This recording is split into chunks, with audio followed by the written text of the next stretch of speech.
के बीच में एक प्रकार का मजबूत आकर्षण बल होता है, यानी प्लस वाला माइनस वाले को ऐसे क्या करता है, अट्रैक्ट करता है। पॉजिटिव और नेगेटिव में क्या होता है, अट्रैक्शन होता है। तो वहाँ पर ये क्या करते हैं, एक दूसरे को काफी मजबूती से पकड़े रहते हैं। तो प्लस चार्ज आएगा, 2 प्लस चार्ज आएगा। और अगर 2 इलेक्ट्रॉन ग्रहण किए, 2 इलेक्ट्रॉन रिसीव किए तो 2 माइनस का चार्ज आएगा।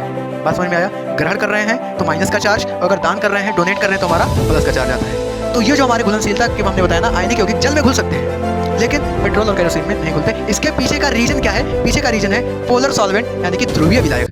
जय हिंद दोस्तों, स्वागत है आप सभी का मेरे भाई आपके अपने परिवार में। कैसे हैं आप सभी लोग? उम्मीद करते हैं बहुत ही अच्छे होंगे, स्वस्थ होंगे और अपनी पढ़ाई कर रहे होंगे।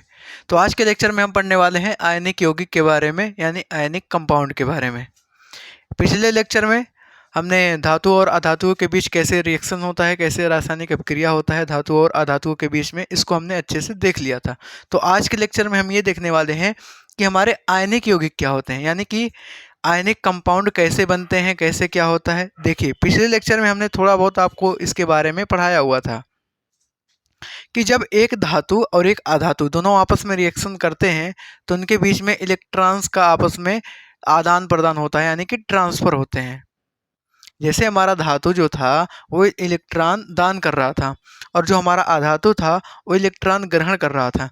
तो इन दोनों के बीच में एक हमारा वो बना था कि अगर इलेक्ट्रॉन दान कर रहा है तो उसके ऊपर प्लस आयन आता था, और जो इलेक्ट्रॉन ले रहा है उसके ऊपर नेगेटिव आयन आता था, यानी कि ऋण आयन आता था।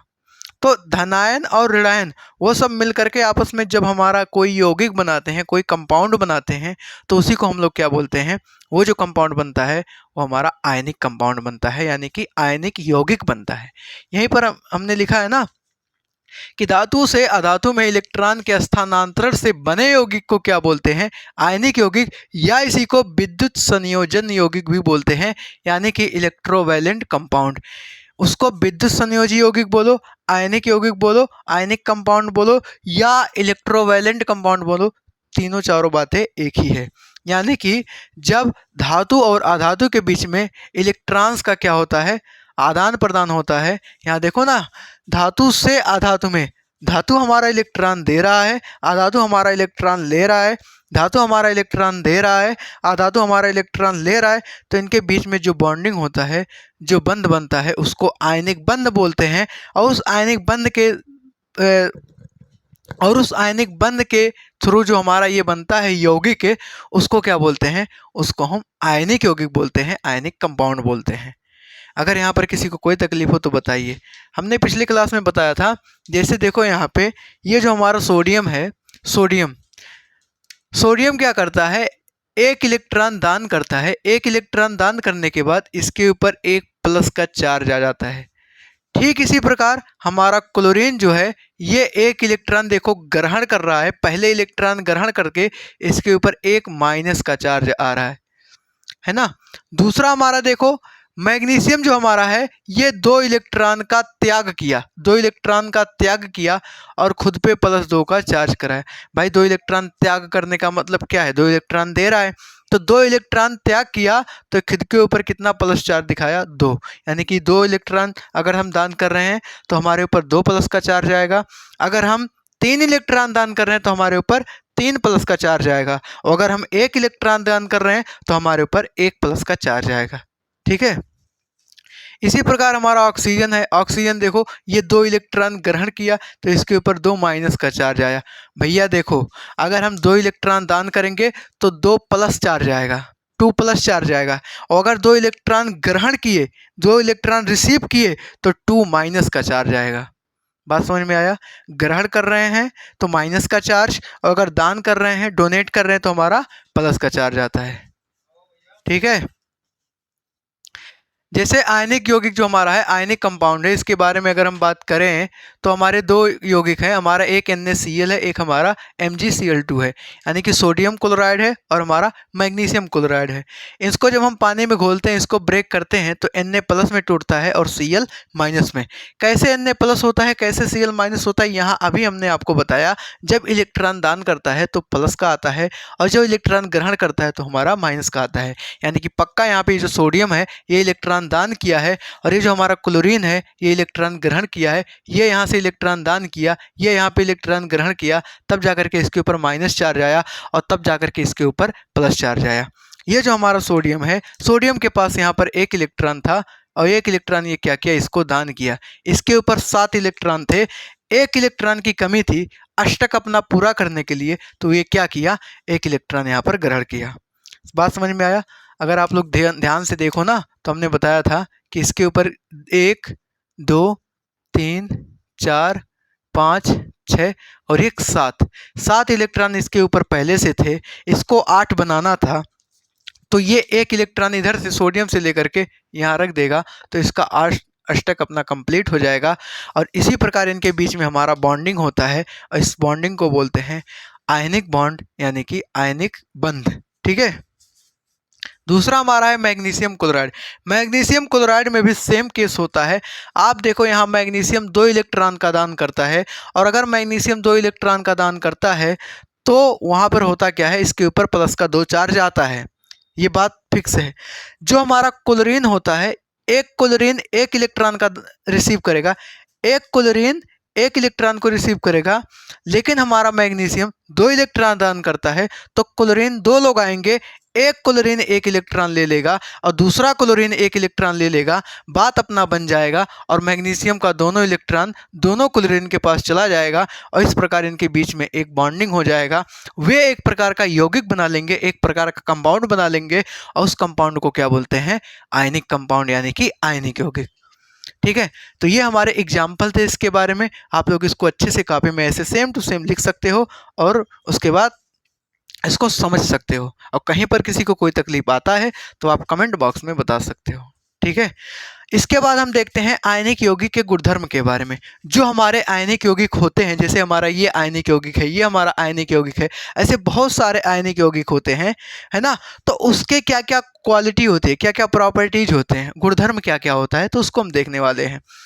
तो सबसे पहला हम देखते हैं भौतिक प्रकृति। सबसे पहले हम देखते हैं भौतिक प्रकृति, यानी कि फिजिकल नेचर क्या होता है इसका। जो भी हमारे आयनिक यौगिक होते हैं उनका भौतिक प्रकृति क्या होता है, यानी कि फिजिकल नेचर क्या होता है, ये हम देखने जा रहे हैं। तो हमने लिखा है क्या कि आयनिक यौगिक ठोस एवं थोड़े कठोर होते हैं। देखो, जो भी हमारा आयनिक यौगिक होगा वो ठोस रहेगा, लेकिन थोड़ा कठोर होगा, पूरा कठोर नहीं होगा। और थोड़ा कठोर होने का मतलब क्या है, अगर उसको हम ब्रेक करें तो टूट भी सकता है। समझ में आया? कारण क्या है भाई, वे ठोस होते हैं, कठोर होते हैं, थोड़ा कठोर होते हैं, ठोस होते हैं। क्यों होते हैं? क्योंकि उनके बीच में जो बॉन्डिंग होता है वो आयनिक बॉन्डिंग होता है, आयनिक बंध होता है। और दुनिया का सबसे मजबूत बंध जो होता है वो हमारा आयनिक बंध ही होता है। यहाँ पर देखो ना, धनायन व ऋणायन के मध्य मजबूत आकर्षण बल होता है, इसी वजह से ये ठोस और थोड़ा सा कठोर होते हैं। ठोस होने का मतलब क्या है, जैसे मानो एक हमारा Na प्लस है, यानी ये सोडियम प्लस आयन है, क्लोरीन माइनस आयन है, एक धनायन है एक ऋणायन है। धनायन और ऋणायन के बीच में, धनायन और ऋणायन के बीच में एक प्रकार का मजबूत आकर्षण बल होता है, यानी प्लस वाला माइनस वाले को ऐसे क्या करता है, अट्रैक्ट करता है। पॉजिटिव और नेगेटिव में क्या होता है, अट्रैक्शन होता है। तो वहाँ पर ये क्या करते हैं, एक दूसरे को काफ़ी मजबूती से पकड़े रहते हैं। बात समझ में आया?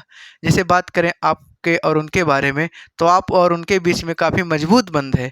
आपका आपके दोस्त से उतना अच्छा मजबूत बंध नहीं होगा, आपका आपके दोस्त से जो भी होगा ना, उसके साथ उतना मजबूत बंध नहीं होगा जितना उनके साथ होगा। बात समझ में आया? तो उनके और आपके बीच में जो बंध है वो काफ़ी ऐसे मजबूत बना हुआ है।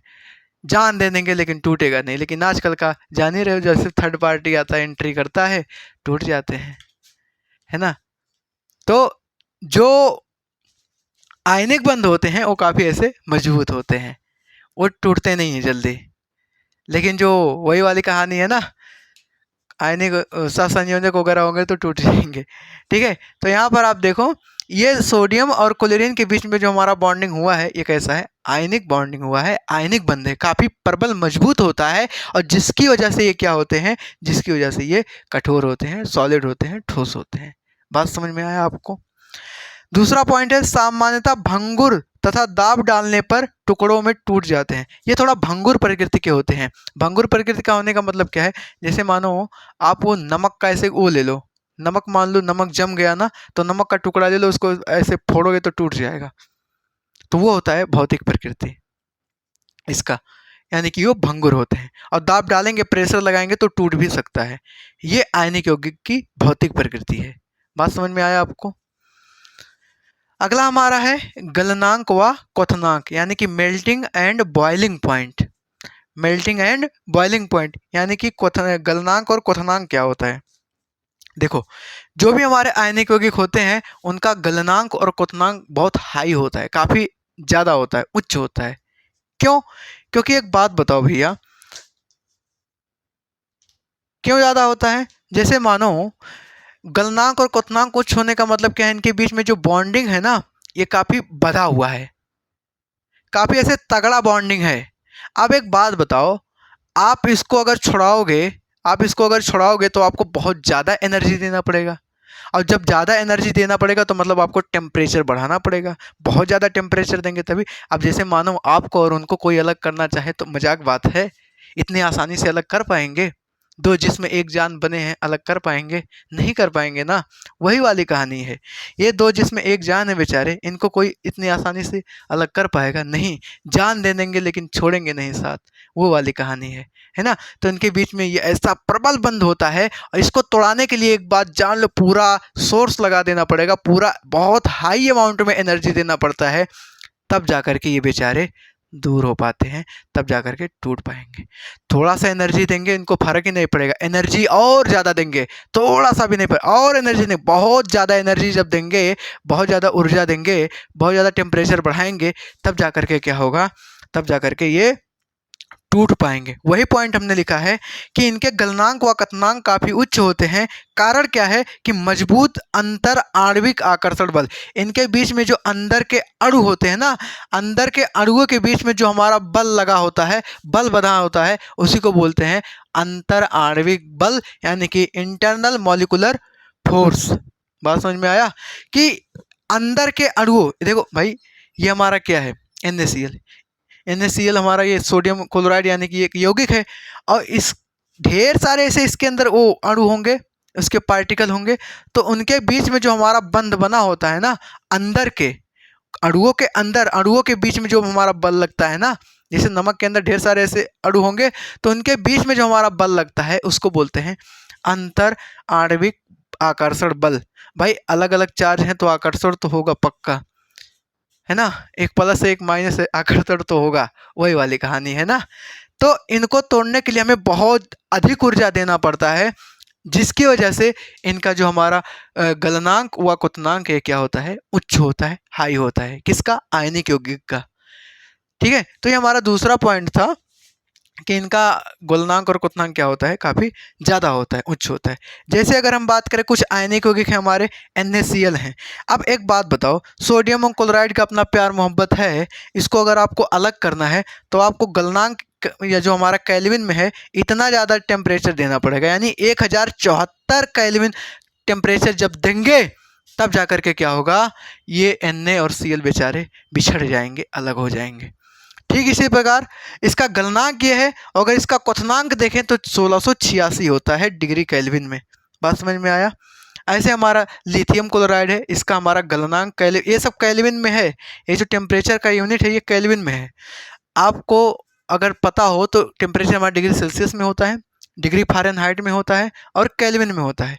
तो अगर मानो हमारा टेम्परेचर डिग्री सेल्सियस में है और डिग्री सेल्सियस में चेंज करना है केल्विन में, तो डिग्री सेल्सियस से केल्विन में जाने के लिए क्या करना पड़ता है, प्लस करना पड़ता है 273, और केल्विन से डिग्री सेल्सियस में आने के लिए माइनस का 273 करना पड़ता है, यानी कि घटाना पड़ता है ना।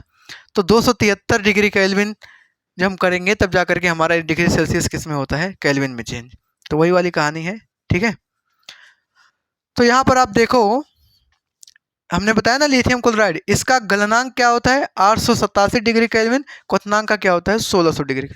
ऐसे हमारा कैल्शियम क्लोराइड का जो हमारा क्वथनांक होता है, गलनांक होता है, पहले यहाँ गलनांक है तो ये गलनांक ही है ना। अब यहाँ नीचे जगह नहीं था इसलिए यहाँ लिखे हैं। तो हमारा जो क्या बताए, कैल्शियम क्लोराइड, इसका जो गलनांक है, यहाँ गलनांक है, ठीक है। तो कैल्शियम क्लोराइड का जो गलनांक है 1045 है और क्वथनांक क्या है 1900 डिग्री केल्विन, सब केल्विन में है। ऐसे कैल्शियम हमारा कैल्शियम ऑक्साइड है, कैल्शियम ऑक्साइड का कितना होता है 2850 होता है। मैग्नीशियम क्लोराइड का देखो इसका कितना होता है 981, ये इसका गलनांक है, ये इसका क्वथनांक है। आप कॉपी में देख लो, आपके एनसीईआरटी बुक में दिया था इसलिए हमने इसको बता दिया। तो आप इसको एक एक चीज़ें याद कर सकते हो, एग्जाम में आया तो इसको लिख सकते हो, ठीक है। अगला हमारा पॉइंट है घुलनशीलता, सॉल्युबिलिटी, यानी कि जो हमारे आयनिक यौगिक होते हैं उनकी घुलनशीलता क्या है ये अब हम देखेंगे, यानी कि वो पानी में घुलते कैसे हैं ये हम देखने वाले हैं। तो यहाँ पर आप देखो आयनिक यौगिक जल में घुलनशील, यानी कि जितने भी हमारे आयनिक कंपाउंड होते हैं वो जल में घुल सकते हैं, वाटर में सोल्यूबल हैं। लेकिन पेट्रोल व केरोसिन में क्या होते हैं, अघुलनशील होते हैं, घुलते ही नहीं, ऐसा मानो। तो पेट्रोल और केरोसिन में क्या होते हैं, ये अघुलनशील होते हैं। मतलब अगर हम आयनिक यौगिक को पेट्रोल में या केरोसिन के तेल में उसको घोलें, उसको मिलाएं, मिक्स करें तो नहीं होगा, अलग हो जाएगा, ठीक है। तो ये जो हमारे घुलनशीलता की हमने बताया ना, आयनिक यौगिक जल में घुल सकते हैं लेकिन पेट्रोल और केरोसिन में नहीं घुलते। इसके पीछे का रीजन क्या है, पीछे का रीजन है पोलर सॉल्वेंट, यानी कि ध्रुवीय विलायक। ध्रुवीय विलायक क्या होते हैं, आप ऐसा मानो जैसे हमारा जल है, क्या है, जल है। अगर H2O में आप ब्रेक करो तो H टूटेगा प्लस में और टूटेगा माइनस में। ये हमारा 2 है तो ये प्लस का 2 आएगा और ये हमारा ऑक्सीजन पे माइनस का 2 आता है। तो आप देखो यहाँ एक प्लस बन गया, यहाँ एक माइनस बन गया, यानी 2 प्रकार के पोल आ गए, ध्रुव आ गए, है ना। तो 2 अलग अलग टाइप के पोल आते हैं तो इसीलिए इसको क्या बोलते हैं, पोलर, यानी कि पोलर सॉल्वेंट। समझ में आया। मतलब ऐसा मानो जिसको हम प्लस माइनस में तोड़ सकते हैं वो हमारे क्या होते हैं, ध्रुवीय विलायक होते हैं। हमारा NaCl भी क्या है, आप दिमाग लगाओ, NaCl हमारा क्या है, सोडियम क्लोराइड। NaCl भी तो हमारा ऐसा ही है, इसको ब्रेक करते हैं तो Na टूटता है प्लस में और Cl टूटता है माइनस में। यहाँ प्लस माइनस है और यहाँ भी प्लस माइनस वाला है।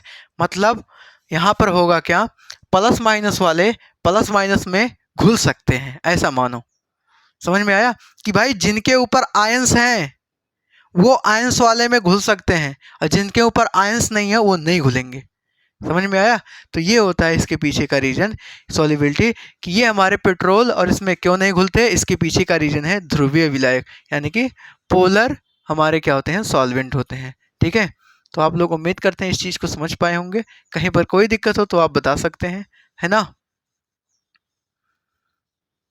बहुत ही मेहनत लगता है एक एक टॉपिक को पढ़ाने में। तो अगर हमारी बातें आपको समझ में आ रही हों तो आप वीडियो को लाइक कर दिया करिए, शेयर कर दिया करिए और चैनल पे अगर नए हैं तो सब्सक्राइब कर दिया करिए, ठीक है। चौथा हमारा पॉइंट है विद्युत चालकता, यानी कि कंडक्शन ऑफ इलेक्ट्रिसिटी। अब विद्युत चालकता क्या होता है, जो भी हमारे आयनिक यौगिक होते हैं वो क्या विद्युत का चालन करते हैं या नहीं करते, इसको हम देखने वाले हैं। तो जो हमारे आयनिक यौगिक होते हैं ये ठोस अवस्था में विद्युत का चालन नहीं करते। जैसे मानो आपका नमक, नमक जो हमारा ऐसे खड़ा वाला नमक है उसको अगर हम करंट लगाएंगे तो करंट उसमें नहीं चलेगा। लेकिन अगर क्या करें उसको गलित अवस्था में ले आए यानी पानी में घोल दें तो क्या करते हैं, विद्युत का चालन करते हैं। यहाँ पर हमने वही लिखा है कि आयनिक यौगिक क्या करते हैं, ठोस अवस्था में विद्युत का चालन नहीं करते। इसके पीछे का कारण क्या है कि उसमें जो आयंस होते हैं वो गति नहीं करते। भाई उसको पानी में मिलाएंगे तो उसके आयंस क्या करेंगे, प्लस वाला माइनस को देख करके मुस्कुराएगा, मुस्कुराएगा तो मतलब उसकी तरफ आकर्षण होगा और जब आकर्षण होगा तो आयन गति किया और जब आयन गति किया तो हमारा क्या होता है, विद्युत का चालन होता है। वही हमने बताया ना, किंतु गलित अवस्था में विद्युत का चालन करते हैं। और इसके पीछे का कारण क्या है, आयन गति करते हैं और विपरीत आयन क्या करते हैं, विपरीत आयन के पास आकर्षित होते हैं। जैसे मानो आप एक बात बताओ, ये हमारा क्या है, ये हमारा क्या है, ये हमारा बर्तन है, भगोना है। अब इसमें हम भरते हैं पानी,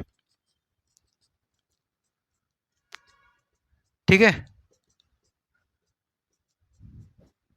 ऐसे इसके अंदर हमने पानी भरा है और पानी के साथ साथ और क्या मिलाया है, पानी के साथ हमने मिलाया इसके अंदर NaCl।